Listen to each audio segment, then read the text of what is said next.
Oi, meu povo! Hoje nós vamos iniciar aqui nossas aulas de quinta-feira, essa semana aí das avaliações parciais, né?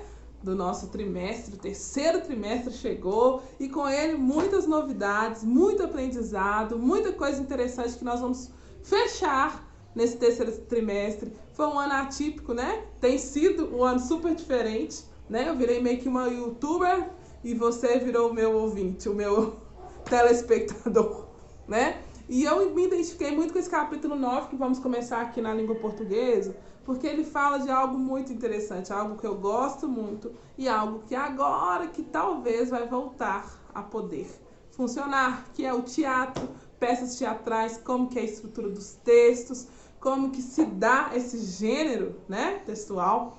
E hoje, pessoal, nós vamos comentar aqui o início do capítulo 9. Pois é, pegue lá o seu material didático de língua portuguesa e vem com a gente entender um pouco sobre essa estrutura. Que hoje tem espetáculo? Tem, sim, senhor. Vamos lá, observe a imagem de abertura, que é esta imagem de abertura aqui do seu material didático, tá? E o que você vê? O que essas crianças estão fazendo? Por que elas se vestem dessa maneira? A placa ao lado do palco apresenta um símbolo do teatro? Você sabe qual que é que ele representa? Sabe a origem dessas máscaras? Olha que legal, que tanta de coisa boa aqui, né? No nosso capítulo 9. Você já assistiu ou gostaria de assistir uma peça de teatro? Adoro. Qual que você gostaria de assistir? E já participou de alguma peça teatral? Se sim, conte para os colegas como foi a experiência. Se não, gostaria de apresentar em alguma? O que você sabe sobre peças teatrais? Já leu algum texto escrito para encenação de uma peça? Se não leu, prepare-se para conhecer esse gênero e saber mais sobre o que acontece em frente e atrás das cortinas. Vamos começar o espetáculo? Vamos sim! Como eu falei, é um capítulo repleto para entendermos como que esses textos são feitos, né, para demonstrar uma encenação de uma peça de teatro. Para você que respondeu que nunca fez uma peça de teatro, está enganado, porque no início desse ano, quando nós estávamos nas aulas presenciais, nós começamos a ensaiar conteúdos de histórias infantis de uma perspectiva atual. Vocês lembram? Pois é, aí veio a pandemia, veio a nossa fórmula de trabalhar remotamente e não deu para fazer a gloriosa apresentação. Mas você já participou sim, tá, pessoal? E aí, nesse dia de hoje, a gente vai conseguir ler e aprender mais um pouquinho, né, sobre as máscaras, que tá uma máscara rindo e outra máscara triste, né? Você sabia que na Grécia Antiga eram utilizadas máscaras durante as apresentações teatrais? Nossa, que legal, né? Hoje em dia, esse par de máscaras com expressões tão diferentes é o símbolo do teatro e representa os principais gêneros teatrais daquela época. A comédia e a tragédia. Então, assim, por isso que é uma máscara rindo e outra máscara bem triste. Então, são símbolos que representam que é a marca do teatro aí. E antes de ler, pessoal, você vai, né, refletir sobre essas perguntas aqui. Você já leu algum texto teatral antes? Será que o texto dramático apresenta elementos diferentes dos outros textos? Sim? Quais são esses elementos? Você já deve conhecer o conto de fadas da Cinderela. E agora você vai preparar para conhecer a verdadeira história da Cinderela. Então, pessoal, você vai ler o texto 1 aqui, que é um texto falando da verdadeira história, né? Desse ícone aí da Cinderela, do sapatinho de vidro, que era uma pessoa que transformava a meia-noite. Eu amo essa história, né? Então, assim, você vai entender como que o gênero textual teatral é formado, como que ele é escrito, como que ele é dividido. Então, para isso, você vai precisar de ler o texto 1, tá bom, pessoal? E sempre atenção ao rodapé da nossa sessão aqui do livro didático, porque ele vem te mostrando palavras que às vezes você não conhece e é uma proposta de você agregar mais palavras no seu vocabulário, tá bom? Lê, então, um textinho grande, né? Ele vai da página 104 até a página 108, né? Um texto maravilhoso, não deixe de ler, marque as partes importantes, se ponha dentro da história como se você estivesse encenando essa história. E para fechar, você vai fazer o por dentro do texto apenas, responder algumas questões direcionadas do texto. Então, para responder, tem que ler o texto. Lendo o texto, você treina a leitura. Você ganha conhecimento e você vai bem na prova trimestral e a parcial, em tudo que você fizer na vida. Olha que vantagem, né? Um grande beijo para você. Tenha uma excelente quinta e força aí que a gente tem mais 2 aulas pela frente, tá bom, queridões? Até a próxima.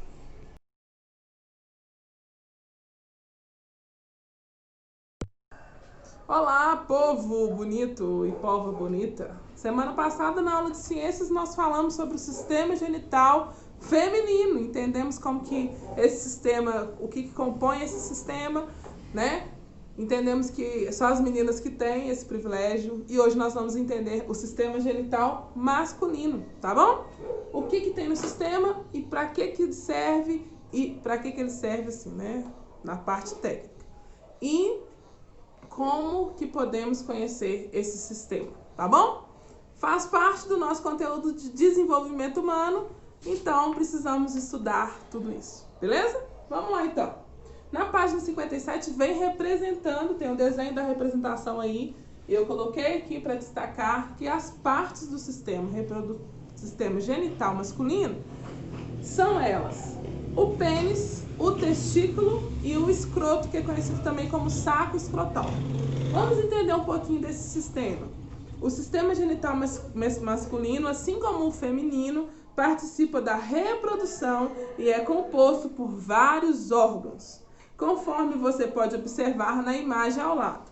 A bolsa escrotal abriga os testículos e é importante para manter as estruturas com as temperaturas 2 graus e 3 graus abaixo da temperatura corporal normal, tá bom?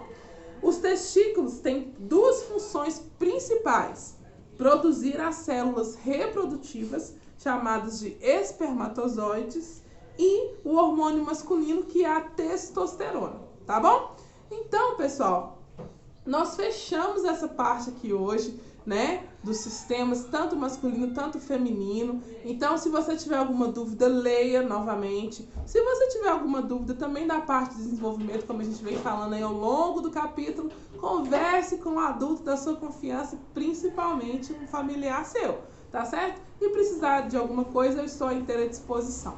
E para fechar esse capítulo com chave de ouro, nós vamos fazer umas 3 atividades pequenas, atividades que vale a pena ser feitas, tá bom? O experimentando nós não vamos fazer. Olha só, a tia Renata é boa com vocês, né? Não precisa fazer o experimentando.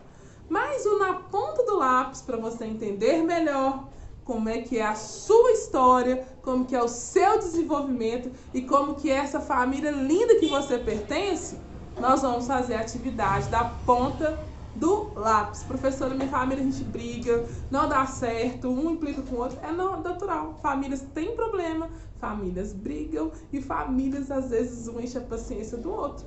E famílias são compostas, é uma composição totalmente diferente, né? Às vezes sua família é uma família diferente, igual a minha, né? Então fique em paz, faça essa atividade que vale muito a pena, né?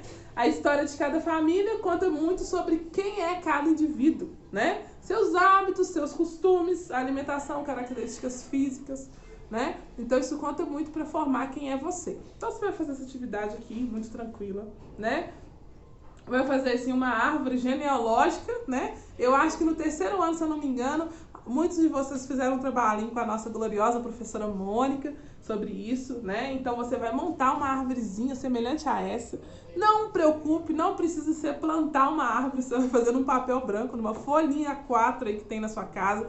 Professora, não tem folha A4, que faça com a folha do seu caderno, então não precisa sair de casa para comprar uma folha para essa atividade, não. Você vai fazer, vai montar a sua história, sua árvore genealógica bonitinho, pode desenhar, pode colorir, pode colocar adesivo, faça uma coisa linda e me enviar foto no e-mail, tá? Tô esperando aqui para conhecer um pouquinho dessa história e um pouquinho da história da sua família. Estou ansiosa por essa atividade. Vai valer ponto?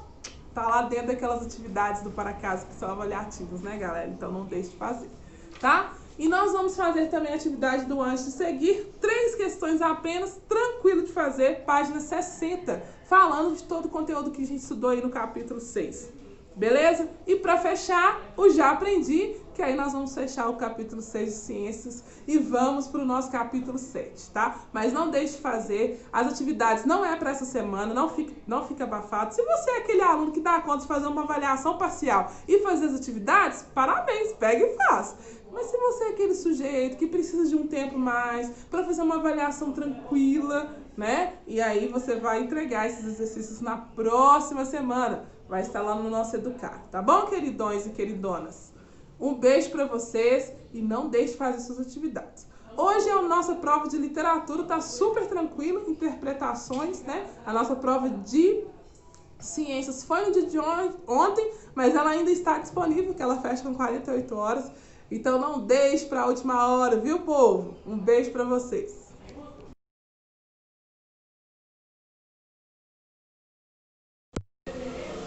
Olá, vamos fechar esse conteúdo de aulas gravadas dessa quinta-feira. Vamos falar de um assunto bem interessante que está na nossa página 129, que é a tabela de dupla entrada. Pois bem, trabalhamos gráfico de pizza, trabalhamos gráfico de elevação e gráficos de tabela, e agora vem mais essa tabelinha aí de dupla entrada para você ficar sabendo como que a gente interpreta essas tabelas, tá bom?